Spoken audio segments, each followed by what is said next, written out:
اعوذ باللہ من الشیطان الرجیم بسم اللہ الرحمن الرحیم ان فی خلق السماوات والارض واختلاف اللیل والنہار والفلک التي تجری فی البحر بما ينفع الناس وما انزل اللہ من السماء من ماء فاحیا به الارض بعد موتها وبث فيها من كل دابة وتصريف الرياح والسحاب المسخر بين السماء والارض لآیات لقوم یعقلون۔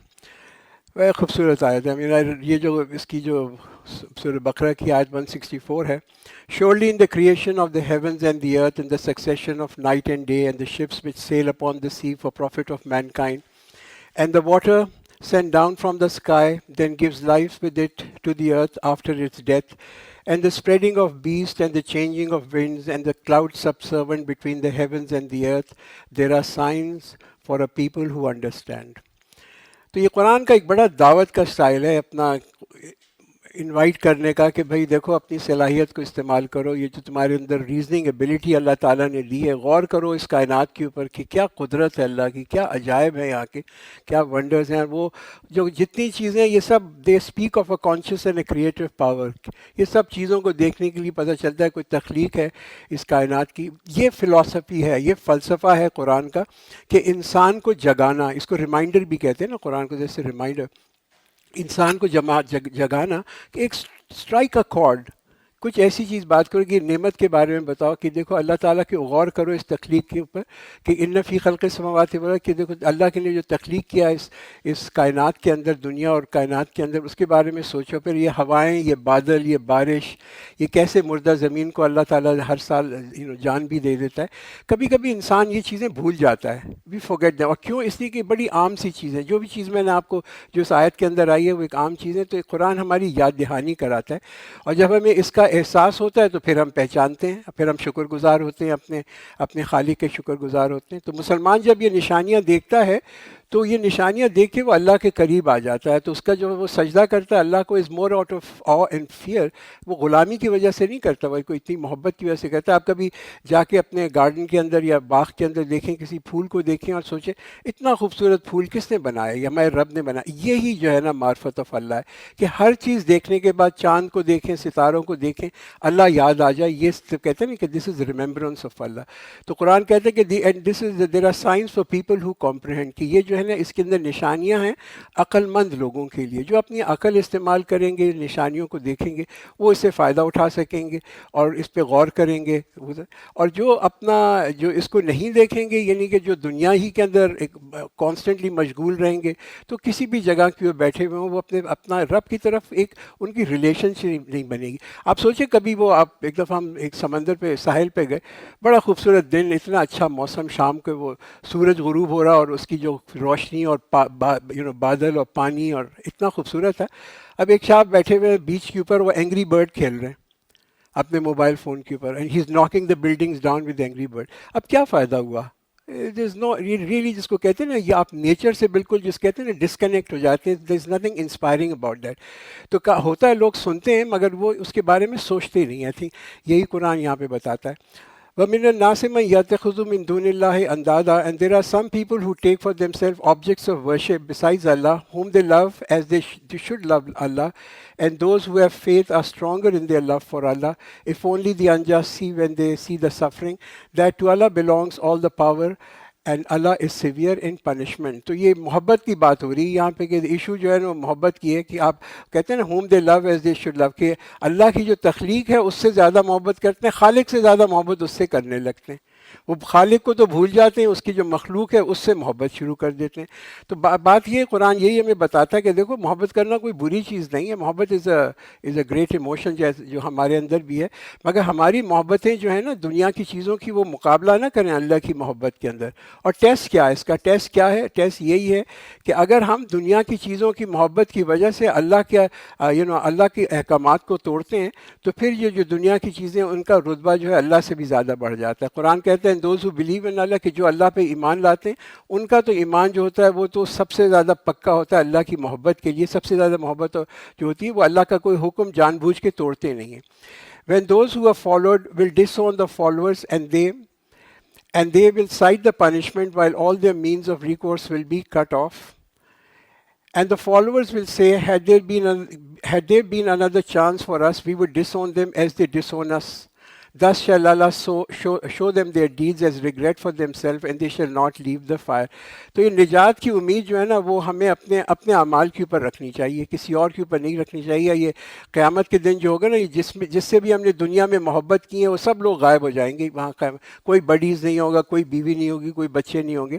تو اگر آپ سوچیں کہ ان کی وجہ سے، اپنے بیوی بچوں کی وجہ سے، دوستوں کی وجہ سے ہم نے اللہ کے قانون کو توڑا، تو وہ تو سب ہم سے لا تعلق ہی اس دن کر دیں گے، کہ اس دن جو ہے سب لا تعلق ہوں گے. اور وہ جن کی وجہ سے ہم گمراہ ہوئے یہاں پہ، وہ تو سب ہمیں بالکل وہاں چھوڑ کے چلے جائیں گے. تو پیغام کیا ہے، میسج کیا ہے؟ بھائی اللہ کے حکم کو مت توڑیں کسی اور کو خوش کرنے کے لیے، کسی اور کو خوش کرنے کے لیے نہ کریں، بیکاز یہ جو ہے سب لوگ ہم سے بالکل اس دن بیزار ہو جائیں گے. یا ایھا الناس کلوا مما فی الارض حلالا طیبا. O mankind, eat of what is lawful and pure of the earth, and do not follow the shaitan's steps. Indeed, he is your manifest enemy. تو پہلی آیت کہ اے انسانوں جو کھاؤ پاکیزہ، lawful اور پاکیزہ، یعنی کہ جو اللہ تعالیٰ نے حلال کیا اور جو طیب کیا، دو چیزیں یہاں بتائی ہیں. دیکھیے یہ مزاج ہے اسلام کا، مزاج جو ہے نا بڑا ہمارا، جو اسلام کا مزاج ہے وہ بھی کوئی یہ دین و فطرت ہے. ہر کھانا پرمیٹڈ ہے، ہر کھانا اللہ تعالیٰ نے الاؤ کیا، ایکسیپٹ کہ جو کھانے ہم آگے جا کے دیکھیں جو قرآن یا حدیث کے تھرو جو ہے جس کو کہ ہمارے لیے ممنوع کر دیا. تو کھانا اور پینا یہ تو ایک بڑا اہم اور امپورٹنٹ حصہ ہے ہماری زندگیوں کا، بڑا مزے والا حصہ ہے کھانے پینے کھانا. اور اس میں کوئی پروہیبیشن نہیں ہے سوائے ان چیزوں کے لیے جو کہ اللہ نے حرام کی ہیں، یا جو ہماری صحت یا ہماری مورل یا روح کے خلاف ہے. تو جیسے عبادت ہے، تو عبادت صرف نماز نہیں ہے.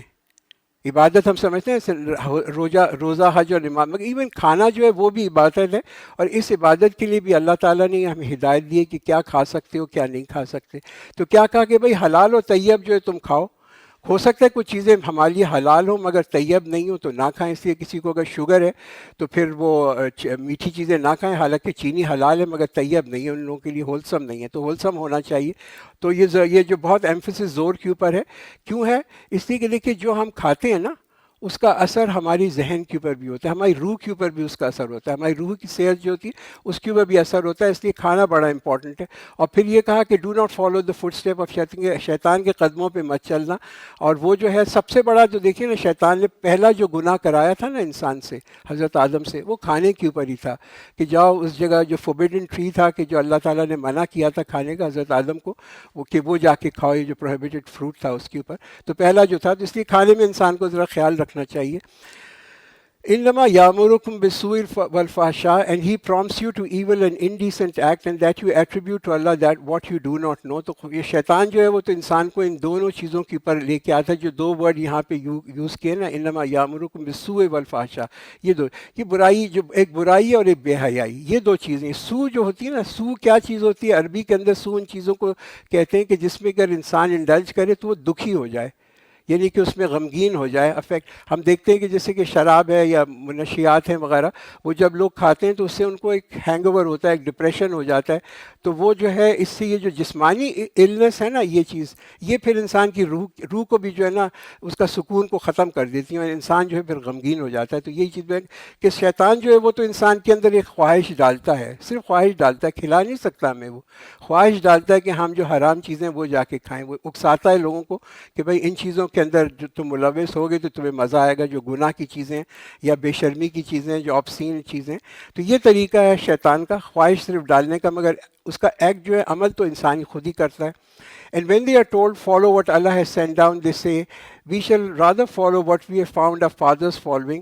What? Even if their fathers neither applied any reason nor were guided. تو وہ یہی کہتے ہیں کہ ہم تو اس کے پیچھے چلتے ہیں جیسے ہم نے اپنے آباء و اجداد کو چلتے ہوئے دیکھا. دیکھیے اگر آباء و اجداد گمراہ تھے تو اس سے کیا پتہ چلا کہ یہ گمراہی جو ہے یہ بھی ٹرانسفر ہوتی ہے، منتقل ہوتی ہے نسلوں کے تھرو. جیسے ہدایت ہوتی ہے ٹرانسفر ایک نسل سے دوسری نسل، اسی طرح یہ بھی ہوتی ہے.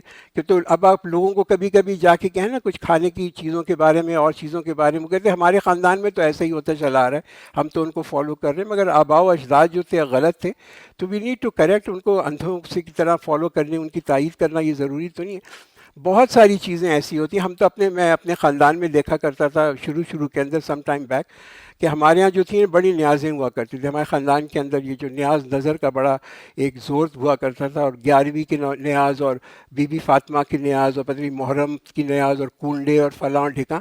اینڈ جو ان سے پوچھتے تھے بھائی کہاں سے آیا, یہ کیسے ہوا کہ ہم نے کبھی پوچھا. ان کا بھائی ہمارے تو ہندوستان سے چلا رہا ہے, ہمیشہ سے ہوتا چلا رہا ہے. کوئی اس کا یہ جسٹیفیکیشن جواز یہی ہوتا تھا. تو بھائی یہ دیکھیے جہاں پہ ہم یہ کہ ہمیں اپنا اوبیسلی ہم تو اس میں بڑے احسان مند ہیں اپنے آباء و اجداد کے کہ کم از کم وہ مسلمان ہو گئے تاکہ ہم بھی مسلمان ہوئے. اس لیے بڑا امپورٹنٹ ہے یہ سوچنا کہ ہم جو آج فیصلہ کرتے ہیں نا, اس فیصلے کا اثر جو ہے نا ہماری نسلوں پہ جا کے پڑے گا, ہماری فیوچر جو جنریشنز ہیں ان پہ پڑے گا. تو ہم پہ بڑی ذمہ داری ہے کہ ہم اس کا جو ہے اپنا ان کو رائٹلی گائیڈ کریں, ان کو سیدھے راستے پہ رکھیں.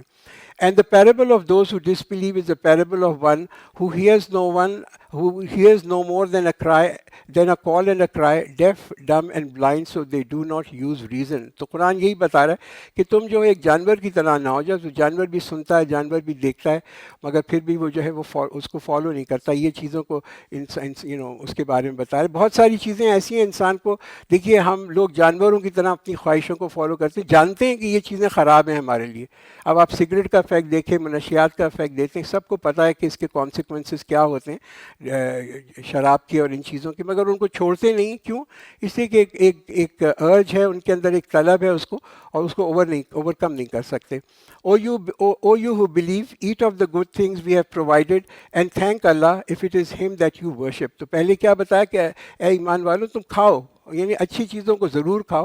تو اچھی چیز جو ہے نا کھانا وہ امپورٹنٹ ہے, مگر اس میں کوئی نیکی نہیں ہے کہ ہم جو ہے وہ ایسا کھانا کھائیں جو کہ طیب نہ ہو, یعنی کہ صاف ستھرا نہ ہو, ہولسم نہ ہو کھانے کے لیے. اس پہ اسی کے ایسے کھانے سے بھی انسان کو بیماری آتی ہے. تو اب کھانے کے اندر اگر کھانا گندا ہے یا اس میں مکھیاں پڑی ہوئی ہیں یا جو پلیٹ ہیں وہ گندی ہیں, تو یہ کوئی تقوی کی بات نہیں ہے کہ ہم اس کو کھانا شروع کر دیں. فروٹس بھی کھائیں تو اس کو صاف کر کے دھو کے کھائیں, یہ بھی تقوی نہیں ہے کہ ہم آدھا کوک فروٹ کھا لیں, اس سے بیماری ہوتی ہے. تو اللہ نے کہا کہ کھاؤ مگر پیور فروٹ کھاؤ, یعنی کہ جو صاف ستھرا کھانا ہے, اور اللہ کا شکر ادا کرو. He has forbidden for you carrion and blood and meat of swine and that over which any name other than of Allah has been invoked. But whoever is forced by necessity without willful disobedience, no sin is upon him. Surely Allah is all forgiving, merciful. تو یہاں پہ جو کھانوں کی list دے دی گئی ہے کہ بھئی یہ جو چیزیں یہ کھانے مت کھانا. قرآن نے یہ بتا دیا کہ تم ان کھانے میں, یعنی کہ مردار کو مت کھانا, خون کو مت کھانا, سور کے گوشت کو مت کھانا, اور اس کھانے کو مت کھانا جس پہ اللہ کے سوا کسی اور کا نام لکھا گیا ہو, لیا گیا ہو, یعنی کہ جو نیاز وغیرہ کی جو ہوتی ہیں کسی اور کے اس کے اوپر ہوتی ہے, اس کو مت کھانا. تو یہاں پہ ہم دیکھ لیتے ہیں ان چیزوں کے اوپر ہم جب غور بھی کریں کہ اگر کوئی ایسا مردار کا کوئی آدمی کھانا کھاتا ہے گا تو اس کے اندر خون پہلے ہی جم جاتا ہے. اگر اس کو کسی نے ذبح نہیں کیا, وہ ڈرین نہیں ہوتا, تو بہت ہی وہ انہیلدی ہوتا ہے. اسی طریقے سے جو آپ اور اس سوائے اوبیسلی مچھلی کے یا لوکسٹ کی یہ جو ٹڈی ہوتی ہے وہ اس کی حدیث میں ہے. پھر خون کو آپ نہیں کھا سکتے جو بہتا ہوا خون ہے, اس لیے کہ اس کے اندر بھی بہت بیکٹیریا ہوتا ہے. اس کے علاوہ سور کا گوشت ہے وہ تو ہم سبھی جانتے ہیں. مگر یہ بتایا گیا نا کہ اگر آپ نے ایسا کھانا جو کہ کسی کی اور کی خوشنودی کے لیے اس پہ کوئی نیاز دی گئی ہو یا وہ قربانی دی گئی ہو, اس کو بھی نہیں کھانا چاہیے, اور اس کے اوپر بھی منا دی ہے. تو یہ کبھی لوگ کہتے ہیں یہ نیاز کا کھانا ہے, معین الدین چشتی کی نیاز کا یا کسی نبی کی نیاز کا, یا کسی جگہ کے اوپر جا کے قربانی کرنا, کسی قبر پہ قربانی کرنا, چاہے اللہ کا نام لیا بھی کیوں نہ ہو, یا ایک اسپیسیفک ڈے کے اوپر کرنا. تو یہ تمام کھانے جو ہیں یہ مسلمانوں کے لیے منع ہیں. Indeed, those who conceal what Allah has sent down of the book and sell it for a paltry gain, they do not take in it into their bellies except fire, and Allah shall not speak to them on the day of resurrection, nor will He purify them, and there will be a painful punishment for them. تو یہ اپنا obviously یہ ایک warning جو ہے, یہ خبردار جو کیا گیا ہے عالموں کو ہی کیا گیا ہے کہ جن کے پاس علم ہوتا ہے اور وہ پھر رشوت لیتے ہیں اور تحریف کر دیتے ہیں, تاکہ یہ کہ جو لوگ ہیں ان کے جو مزاج ہے یا جو ان کی چاہت ہے اس کے حساب سے قرآن میں یا کسی میں تحریف کریں. یہ تمام چیزیں جو ہیں یہاں پہ تاکہ دین کو آسان بنا دیں ان کے لیے, اس کی منا دی ہے.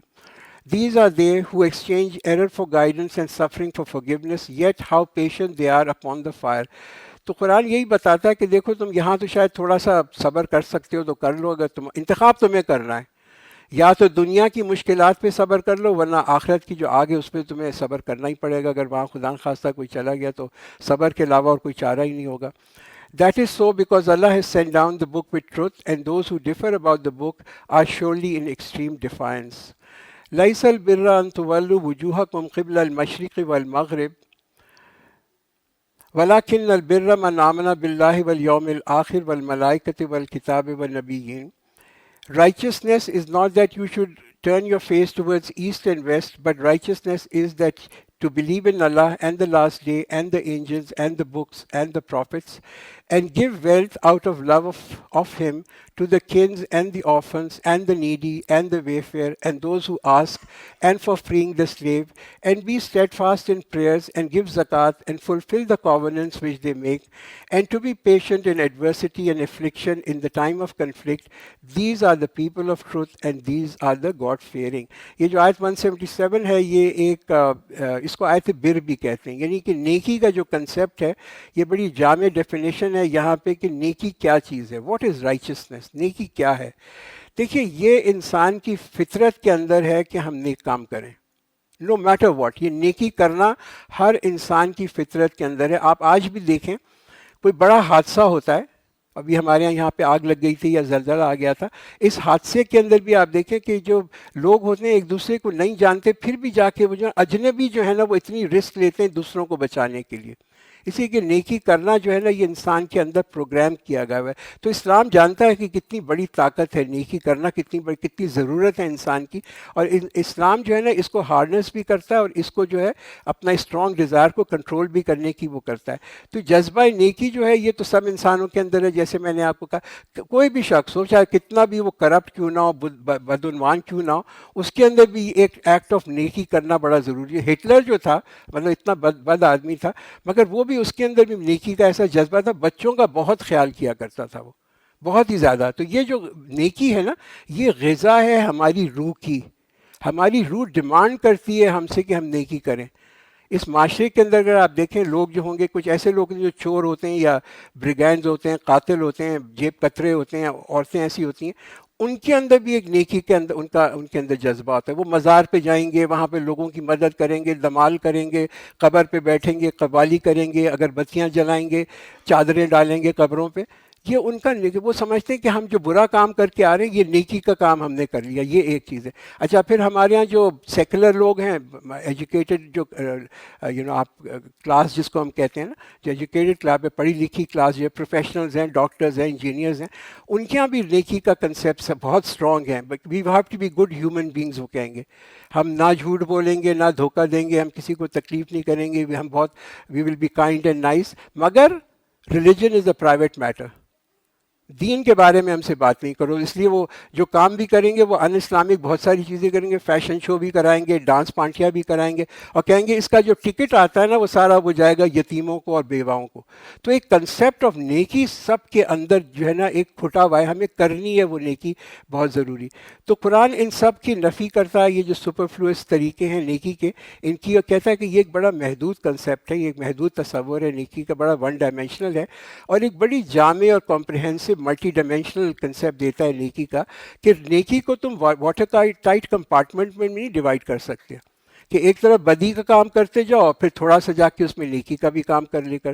It must infuse and permit in every thing. جو بھی ہم چیز کرتے ہیں ہماری ساری زندگی کے اندر نیکی ہونی چاہیے. تو پہلی چیز شروع کرتا ہے قرآن کیا کہتا ہے کہ بھائی ایمان اللہ پہ، نبی پہ، فرشتوں پہ، اس کی کتاب پہ، اور پھر کیا فوراً اس کے بعد کہ پھر خرچ کرو غریبوں کے اوپر جن کو ضرورت ہے، اور اس کے بعد کہتا ہے کہ be steadfast in prayer. تو یہ تمام چیزیں جو ہیں یہ اسی آرڈر کے اندر جو ہے نا بہت ضروری ہے کہ اس کو فالو کرنا، کہ ہمارا صرف کنسیپٹ اس کا ایک لمیٹڈ نہ ہو. پھر کیا قرآن کہتا ہے کہ give wealth out of the love of it, کہ تم محبت کرتے ہو اس پیسے سے مگر اس کو بھی تم دو. کس کو دو؟ اپنے رشتہ داروں کو دو، یتیموں کو دو، جس کو ضرورت ہے اس کو دو، مسافروں کو دو، جو تم سے مانگے اس کو دو، لوگوں کی گردنیں چھڑانے کے لیے دو، لوگوں کو یعنی غلاموں کو چھڑانے کے لیے دو. تو یہ دو معاملات، اور دیکھیں نا اس آیت کے اندر معاملات اور عبادات جو ہے نا یہ ساتھ ساتھ چلتی ہیں.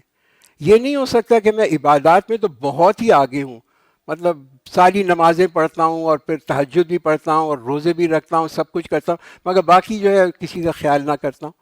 دیکھیے یہ جو معاملات ہیں نا، یہ معاملات اور عبادات، یہ انسان کے دل کو سافٹ کرتی ہیں۔ یہ جو صدقہ ہے، اور صدقہ بگنز ایٹ ہوم۔ سب سے پہلے تو دیکھیں آپ کے خاندان کے اندر کتنے لوگ ہیں جو مستحق ہیں، جو مستحق، ان کا پہلے جا کے خیال کریں، لک فار سچ پیپل۔ ہم دیکھتے ہیں نا کہ ہم تو چیریٹی آرگنائزیشن کو دینے کے لیے تیار ہو جاتے ہیں، چیک لکھ دیتے ہیں، مگر ارد گرد اگر آپ دیکھیں اپنے خاندان میں تو بہت سارے ایسے لوگ ہیں جو کہ وائٹ کالرڈ ہیں، نہیں مانگتے کسی سے۔ تو یہ ہماری ایک اخلاقی ذمہ داری ہے، جس کو کہتے ہیں اخلاقی ذمہ داری۔ اللہ تعالیٰ نے اگر ہمیں بہت مال و دولت دیا ہے کہ ہم اپنے خاندان میں ڈھونڈیں کس کو ضرورت ہے، اور اس کو جا کے پھر چپکے سے اس کی مدد کر لیں، اور یتیموں کی اور باقیوں کی۔ تو اسلام ہمیں یہی سکھاتا ہے کہ دیکھو تم جو ہے نا، مادے کی محبت مت کرنا، مادے کی محبت نہیں کرنا، لو پیپل، لوگوں سے محبت کرنا، مادے کی محبت نہیں کرنا۔ تو یہ تو، اور اس کے بعد کیا بتاتا ہے کہ وعدہ کرو تو وعدے کو پورا کرو۔ کتنی بڑی بات ہے، ہمارے یہاں دیکھیے وعدہ خلافی کتنی زیادہ ہے ہماری سوسائٹی کے اندر۔ اور پھر اس کے بعد جب مشکل پڑے، بی پیشنٹ، جب تمہارے پر مشکل پڑے یا جنگ ہو تو be patient at the time of affliction, اس کے اوپر قرآن کہتے ہیں یہی لوگ سچے ہیں اور یہی لوگ اللہ کا تقویٰ رکھتے ہیں۔ تو کمپریہنسو ایک مسلمان کا جو یہاں پہ ایک سانچہ بتایا گیا نا، جو ایک پرسنالٹی بتائی گئی، عبادات بھی ہیں، معاملات بھی ہیں، اور ہر چیز اس کی بیلنسڈ ہے۔ یہ بڑا ضروری ہے کہ ایک سائڈ پہ انسان جو ہے وہ جھک نہ جائے۔ O you who believe retaliation is prescribed for you, retaliation is prescribed for in the matter of murder, the free for the free, the slave for the slave, and the female for the female. But if remission is made by anyone by his brother, this shall be adhered with fairness, and payment made to him with kind gratitude. This is a concession from your Rabb, a mercy. So whoever exceeds the limit after this shall have a painful doom. تو یہاں پہ جو دیات جس کو ہم کہتے ہیں نا، دا بلڈ منی، اس کا یہ کمپریہنسو لا یہاں پہ بتا دیا گیا۔ دیکھیے جاہلیت کے اندر کوئی ایسا قانون نہیں تھا اس کے اوپر کہ وہ جو بدلہ لیا کرتے تھے، تو ایک اگر کوئی کسی قبیلے کا کوئی سردار یا اونچا آدمی مارا جاتا تھا تو دوسرے قبیلے کے وہ 10 لوگوں کو جا کے قتل کر دیتے تھے اس کے اوپر۔ تو قرآن نے اس کے اوپر جو ہے وہ کیا کہ یہ اس کو بہت کنٹرول کیا کہ یعنی جسٹس کے انصاف جو ہے اس کے اندر ہونا ضروری ہے۔ وَلَكُمْ فِي الْقِصَاصِ یا حَيَاتٌ یا أُولِي الْأَلْبَابِ لَعَلَّكُمْ تَتَّقُونَ. There is life for you in retribution, O you who possess intellect, maybe you shall fear. کہ قصاص میں ہی زندگی ہے۔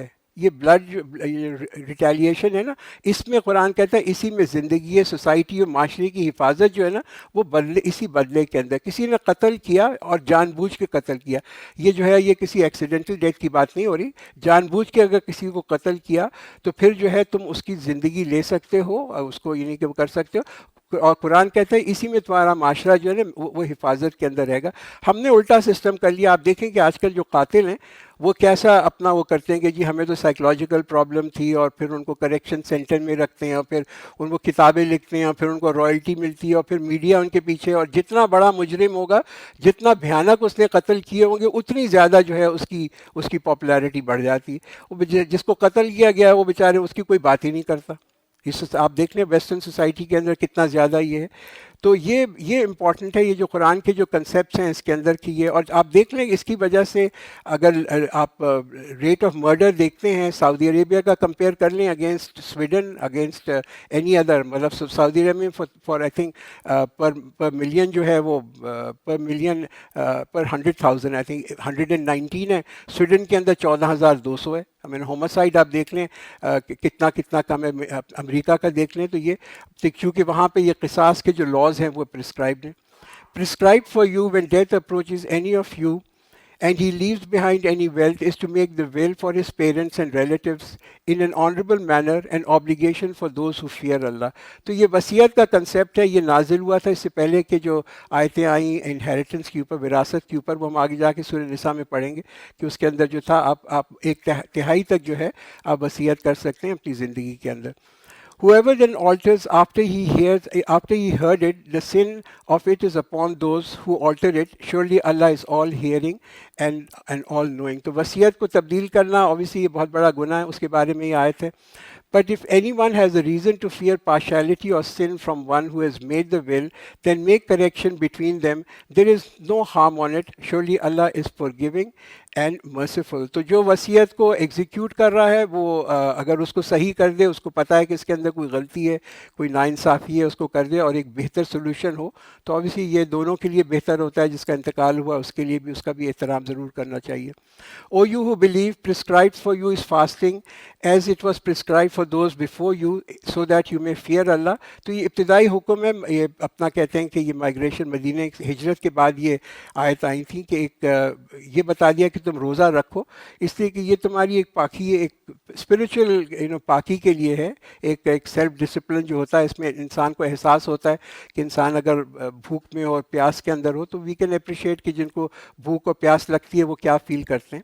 ایام معدودات for a certain number of days, but whoever among you is sick or on a journey, complete the prescribed number from later days. Those who have strength but do not fast must compensate by feeding a poor. So whoever does more good of his free will, it will be better for him, and that you fast is better for you if you know. تو یہ آسانی بھی کر دی کہ تمہیں کچھ چند دن جو ہیں تمہیں اس کا جو رمضان کے روزے جو ہیں ان کو رکھنا ہے. اور اگر کوئی شخص بوڑھا ہے یا وہ کیا کہتے ہیں سفر کے اوپر ہے تو وہ جو ہے وہ ہی کین فیڈ. یا عورتوں کے اوپر، خاص طور پہ عورتوں کا تو بہت ہوتا ہے کہ وہ بہت ان کے روزے مس ہو جاتے ہیں، تو وہ فدیہ بھی دے سکتی ہیں. اور فدیہ کیا ہے کہ وہ 1.6 آئی تھنک 1.6 kg اس کا جو ویٹ ہے، یعنی کہ اناج جو ہے اس کو دے دیں اس کی. اور یہ جرنی کا جو ہے کتنے دن کی آپ کی ہونی چاہیے کہ آپ کا روزہ آپ نہ رکھیں. وہ کہتے ہیں 48 مائل یا 3 دن کی جو جرنی ہے جب آپ چل کے جاتے ہیں. شہر رمضان الذی انزل فیہ القرآن. The month of Ramzan in which Quran was revealed, a guidance for people and a clear proof of guidance and a criterion. So whoever is present during this month shall fast, and whoever is sick or on a journey shall complete the number on other days.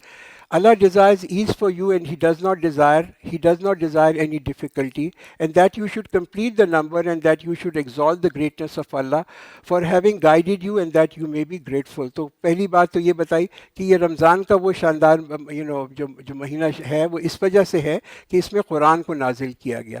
تو اللہ تعالیٰ تعریف کرتا ہے رمضان کی باقی مہینوں پہ، اس لیے کہ قرآن ایک بڑی مقدس کتاب ہے. اور پھر یہ کہ جو صحت مند آدمی ہے اور سفر نہیں کر رہا، اس کے پاس تو اب کوئی اختیار نہیں ہے کہ وہ روزہ نہ رکھے. اس کے لیے لازم ہے وہ فدیہ اس کے پاس چوائس نہیں ہے کہ وہ فدیہ دے، وہ اس کو روزہ رکھنا ضروری ہے. اور اگر اس کے کوئی کسی کے روزے چھٹ جائیں، خاص طور پہ جیسے میں نے کہا عورتوں کے چھٹ جاتے ہیں کبھی اور بہت زیادہ ہوتے ہیں، یا کوئی بہت زیادہ ٹریول کرتا ہے، یا کوئی ایسا بیمار ہے کہ پھر اس کو چانس نہیں ہے کہ وہ ٹھیک ہوگا، تو پھر وہ فدیہ دے دے یا پھر بعد میں جا کے روزہ رکھ لیں. When my servant asks you concerning me, certainly I am near. I respond to the prayer of the caller there and then, whenever he may call. So they must respond to my call and have faith in me, and that they may follow the right way. پہلی چیز جو قرآن وہ بھی پہلے بتاتا ہے کہ ہم نے پہلے بھی دیکھا، پہلا قدم جو ہے ہم نے اللہ سے مانگنا، تو پہلے ہم خود مانگیں گے کہ جب ہم اللہ کے قریب خود ہوں گے تو اللہ جو ہے وہ ہمارے قریب ہوگا. It is permitted for you to approach your wives on the night of fasting. They are your garments, and you are their garments. Allah is aware that you were unfaithful to yourselves, so He has turned towards you and forgiven you. Now associate with them and seek what Allah has ordained for you. Eat and drink until the white thread of the dawn becomes distinct from the black thread of the night at dawn. Then complete the fast till the day, and do not associate with them when you are in itikaf in a mosque. These are the limits imposed by Allah, so do not go near them. Thus Allah makes clear His revelations for people so that they may remain conscious. پہلی چیز جو قرآن اس آیت کے اندر نمایاں کر رہا ہے، obviously ایک چھوٹ دے رہا ہے کہ رات چاہیں تو اب اپنی رات کو جا کے اپنی بیویوں کے پاس لوگ جا سکتے ہیں رمضان کے مہینے میں. مگر ایک جو چیز نمایاں کرتا ہے نا، وہ یہ کلوز رشتہ جو ایک میاں اور بیوی کا ہے کہ تم ان کا لباس ہو، وہ تمہارا لباس ہے. اب آپ سوچیں کہ لباس کا مقصد کیا ہوتا ہے؟ لباس کا مقصد ہوتا ہے میک اس لک گڈ. ہماری حفاظت کرنا، ہماری پروٹیکشن کرنا ہے، یہ تمام چیزیں جو ہے کہ اگر آپ سوچیں کہ ہمارا لباس اگر پورا نہیں ہوگا تو ہم کیسے کیسے ایکسپوزڈ ہم فیل کریں گے اگر ناکافی ہوگا. پھر ہمارے جو داغ ہیں اور ہمارے جو نقص ہیں ان کو بھی چھپاتا ہے یہ ہمارا لباس. یہی ساری چیزیں جو ہے نا ایک شوہر اور ایک اس کی بیوی کے جو تعلقات ہیں اس کے اندر ہونی چاہیے کہ لباس جیسے زینت ہے. یہ ان کی ہماری ریلیشن شپ میاں اور بیوی جو ہیں جب آپس میں ان کی شادی ہوئی they must try and improve each other تاکہ یہ کہ وہ ایک دوسرے کی زینت بنے، ایک دوسرے کی جو کمزوریاں ہیں وہ ان کو جو ہے اوور کم کریں. دوسرا جو ہے لباس کا مقصد آرام ہوتا ہے، تحفظ ہوتا ہے، اور یہ تمام جو ہیں چیزیں جو ہیں ایک میاں شوہر اور ایک بیوی کے اندر ایک بڑی اسپیشل قربت جو ہے ایک ریلیشن شپ جو ہے اس کو بہت چیریش کرنا چاہیے اور اس کی بہت حفاظت کرنی چاہیے. یہ جو ایک ریلیشن شپ ہے نا آپ کی گھر کی relation ship. And do not devour one another's possessions wrongfully, neither seek to gain access to those in possession with a view to swallow a part of their possession of people wrongfully while you know. تو یہاں پہ تو یہی بتا دیا گیا کہ بھئی کسی اور کا جو مال ہے تم ناجائز طور پہ مت کھاؤ اور تاکہ تم حکام کو پہنچاؤ، اپنے کام کراؤ. تو یہ سختی سے یہاں پہ منادی جو کی گئی ہے وہ رشوت کی گئی ہے. وہ ایک حدیث آتی ہے اسی کے اوپر میں پھر ختم کرتا ہوں کہ ایک شخص پروفیٹ صلی اللہ علیہ وسلم نے دیکھا، وہ آیا بہت دور سے کہیں سے لگتا تھا آیا تھا، بالکل غبار اس پہ پڑا ہوا اور وہ آ کے کعبہ میں کھڑا ہوا اور وہ یا رب یا رب یا رب کر کے دعا کر رہا. اور پروفیٹ صلی اللہ علیہ وسلم نے اس پہ فرمایا کہ یہ اللہ تعالیٰ اس کی دعا کیسے قبول کرے کہ جو اس نے کھایا وہ بھی حرام تھا، جو اس نے پہنا وہ بھی حرام تھا، جس پہ اس نے سواری کی وہ بھی حرام تھا، تو اس کی جو دعا ہے وہ تو کبھی قبول نہیں ہوگی. تو یہ یاد رکھنا چاہیے ہمیں کہ ہم تو بہت جلدی کر کے حج پہ جاتے ہیں اور عمرہ پہ جاتے ہیں اور تمام چیزیں جاتے ہیں. پہلا سب سے قدم جو امپورٹنٹ ہے نا کہ ہماری جو کمائی ہے وہ پاک ہونی چاہیے، اس کے اندر جو ہے اس کے اندر کوئی ملاوٹ نہیں ہونی چاہیے. تو یہاں پہ ہم رکتے ہیں. جو اوبیسلی جو آج ہم نے بہت ساری آیتیں پڑھی ہیں آج خاص طور پہ یہ سورہ بقرہ کی آخری جو ہیں اس میں بہت ساری شریعہ کے بھی احکام ہیں. پہلی چیز جو ہم نے پچھلے 4 اس کے پہلے دیکھی تھی کہ نماز کے بارے میں بھئی پر اعتماد ہوں، بالکل شرمائے نہیں، جہاں پہ بھی ہوں کھڑے ہوں نماز ضرور پڑھیں. اور مردوں کے لیے تو خاص طور پہ اوپن میں نماز پڑھیں، لوگ دیکھیں آپ کو، اگر کوئی دیکھتا ہے آپ کو نماز تو نو پرابلم، اس کو دیکھیں. پھر ہم نے دوسری جو چیز پڑھی کہ ہمارے پاس جب بھی کوئی مصیبت پڑتی ہے، کوئی چھوٹی سی بھی چھوٹی مشکل آئے، کوئی چیز گم جائے آپ سے، کوئی ایکسیڈنٹ ہو جائے، کہیں پھنس جائیں، کوئی اریٹیشن ہو، انا للہ و انا الیہ راجعون پڑھ لیں. آپ دیکھیے گا کیسے اللہ تعالیٰ آپ کے دل کو اس کے اندر سکون کر دیتا ہے گا.